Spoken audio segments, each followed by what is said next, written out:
Guys, আপনাদের সাথে আমি একটি সুন্দর ভিডিও করব।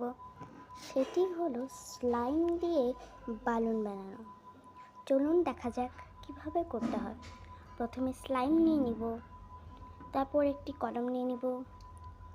কলমের বাকি অংশ বলতে কলমের শীষ ছাড়িয়ে যে অংশটা থাকে সে অংশটা রেখে দিব। বাকি অংশটুকু আপনারা সাইডে রেখে দিন। তারপর স্লাইমের 2 ভাগের 1 ভাগ আমরা নিয়ে নেব।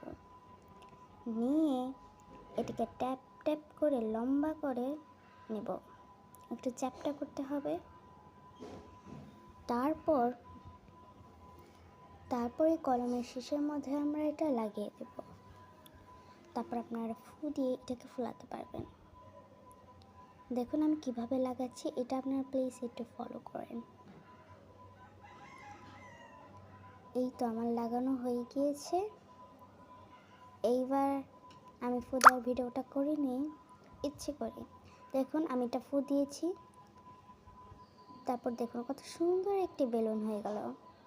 আপনারা কিন্তু আমার লাইক করবেন, আমার চ্যানেলটাকে সাবস্ক্রাইব করবেন আর কমেন্ট করবেন। কত সুন্দর, তাই না? টাটা।